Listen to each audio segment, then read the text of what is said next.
Hello friend, good afternoon. সবাই কেমন আছো? আশা করি ভালো আছো। পূজা ব্লগে সবাইকে ওয়েলকাম জানাচ্ছি। এখন নিয়ে আসছে মাংস, এটা লোকাল মুরগির মাংস। যাবো পূজা বাড়িতে, আর নিয়ে আসছে পূজা বাড়ি বলতে কি ওই বাড়িতে কীর্তন হচ্ছে, তাই যাবো আর নিয়ে আসছে। এদিকে আমাদের পেঁয়াজ রসুন আদা সব কাটা শেষ। এদিকে আদা, জিরে, শুকনো লঙ্কা আর রসুন বেটে নেবো। এদিকে কড়াই বসিয়ে দিয়েছি, তেল দিয়েছি।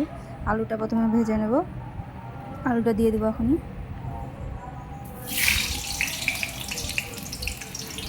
আস্তে আস্তে সব আলুগুলো দিয়ে দেবো। দেওয়ার পরে ভালোভাবে আলুটাকে ভেজে নিতে হবে। লাল লাল হয়ে গেলে আলুটাকে নামিয়ে নেব।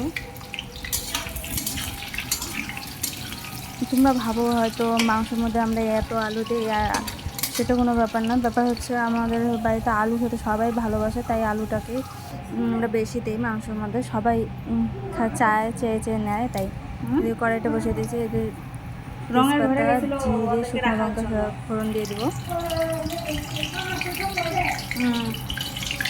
তারপরে যে গুডাউন ঘর নোংরা থাকবে না, তো পরিষ্কার থাকবে। লাল লাল হয়ে গেলে জিরেটা দিয়ে দেবো। জিরেটা লাল হয়ে গেলে পেঁয়াজ, লঙ্কা, রসুন আমরা দিয়ে ভাজা ভাজা চালু করে দেবো। লাল হয়ে গেছে। এখন আমরা সব ঢেলে দেবো, একবারে ঢেলে দেবো,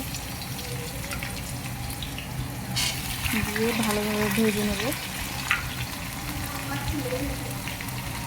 ভালোভাবে তেলের মধ্যে ভালো করে মিক্স করে নিতে হবে। মিক্স করে ভালোভাবে ভেজে নিতে হবে। লাল লাল হয়ে গেলে তখন আমরা হলুদ আর লবণটা দিয়ে মশলাটা দিয়ে একটু মশলাটাকে একটু কষিয়ে নিতে হবে। তারপর মাংসটা দিয়ে দেবো।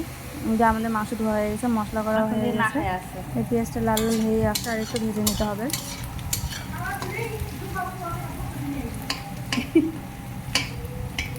আর একটু ভাজতে হবে। আর একটু লাল লাল হয়ে গেলে আমরা হলুদ দেবো। হয়ে গেছে পেঁয়াজ লঙ্কা ভাজা। আর এখন হলুদ দেবো আর লবণ দেবো। তোমাদেরকে আগেও বলেছি আমি হলুদটা আগেই দিই, তেলের সাথে মিক্স হয়ে যায় ভালোভাবে, তখন পরে যা কিছু দাও মিক্স ভালোভাবে হয়ে যায় আর কি। এখন লবণ দিয়ে দেবো। তারপর ভালোভাবে মিক্স করে নেবো। মিক্স করার পর মশলাটা দিয়ে দেবো। ঘরে যায় রাখো। মিক্স কমপ্লিট হয়ে গেছে। এখন মশলাটা দিয়ে দেবো। মশলাটা দিয়ে দিয়েছি। এখন মশলাটাকে ভালোভাবে ভেজে নিতে হবে। তারপরে মাংসটা দিয়ে দেবো, দিয়ে ভালোভাবে কষিয়ে। রান্নার ভিডিও আজকে একটা পোস্ট করতে লাগবে। ভয়েস রেকর্ড করতে হবে। পোস্ট করা হয় না অনেকদিন। ভালো করে নাড়াচাড়া করে নিচ্ছে, যাতে ভালো করে মশলাটা ভাজা হয়। এতে পাটাতে বেটে নিয়েছে। আজকে মিক্সিংয়ে মশলাটা করে নিই, কারণ লোকাল মুরগির মাংসটা হাতে মশলাটা করে নিলেই টেস্ট হয়। আর এই মাংসটা একটু ঝোল রেখে খেলে ভালো লাগে, অত কষানো ভালো লাগে না, কারণ লোকাল মুরগি। ভালোভাবে মশলার সাথে মিক্স করে নেব, নিয়ে কষিয়ে নেব ভালোভাবে মাংসটাকে। তারপর আলুটা দিয়ে দেবো। মিক্স করা হয়ে গেছে আমাদের। এখন ভালো করে নাড়াচাড়া করতেই থাকবো। মাংস যত কষানো যাবে, ভালোভাবে নাড়াচাড়া করে কষানো যাবে, তত মাংসটা টেস্ট লাগে। দিয়ে আমাদের মাংস প্রায় কষানো হয়ে আসছে, আর একটু ভালোভাবে কষিয়ে নিতে হবে। এই দেখো,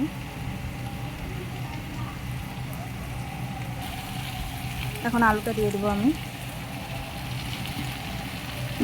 আলুটা দিয়ে মাংসের সাথে এখন আর একটু ভালোভাবে কষিয়ে নিতে হবে, যাতে আলুটার ভিতরে একটু মশলাটা ঢুকে।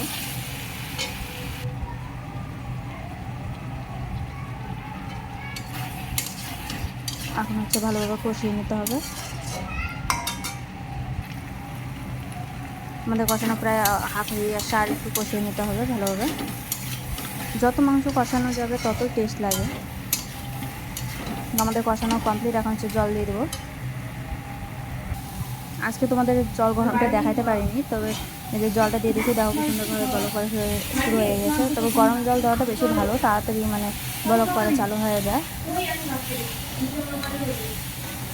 এখন মাংসটা ভালোভাবে জাল হবে, আলুগুলো সিদ্ধ হবে। দেখো মাংস কি সুন্দরভাবে বলক পাচ্ছে। দেখে কার কার লোভ লাগছে প্লিজ কমেন্ট করে জানাবেন। মাংস আমাদের প্রায় হয়ে আসছে। এখন আমি গরম মশলা দিয়ে নামিয়ে নেবো। আর একটু জাল হবে, এখনও হয়নি, আর একটু হবে। জাল ভালোভাবে হয়ে গেলে গরম মশলা দিয়ে নামিয়ে নেব।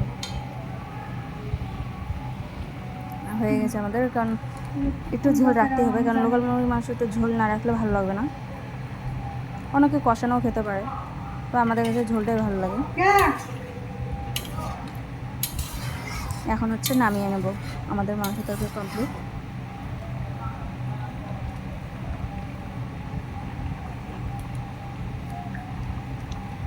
আর একটু দিয়ে দিলাম, একটু কম হয়েছে তাই। তোমরা ভাবছো হয়তো মাংস কম আলু দেখা যাচ্ছে, তা না, মানে আলুটা সবাই দুটো দুটো করে নিলেই শেষ। দেখো আমাদের মাংস কমপ্লিট, এই যে নামিয়ে নিয়েছি। কেমন হয়েছে প্লিজ কমেন্ট করে জানান। আর সব থেকে বড় কথা হচ্ছে আপনারা হচ্ছে লাইক কমেন্টটা অবশ্যই করবেন, নাহলে আমি বুঝতে পারবো না কে কে দেখেছেন আর কে কে দেখেননি। তাহলে ওই হিসাবে আমি আপনাদের ভিডিওতে গিয়ে লাইক কমেন্ট করে আসবো।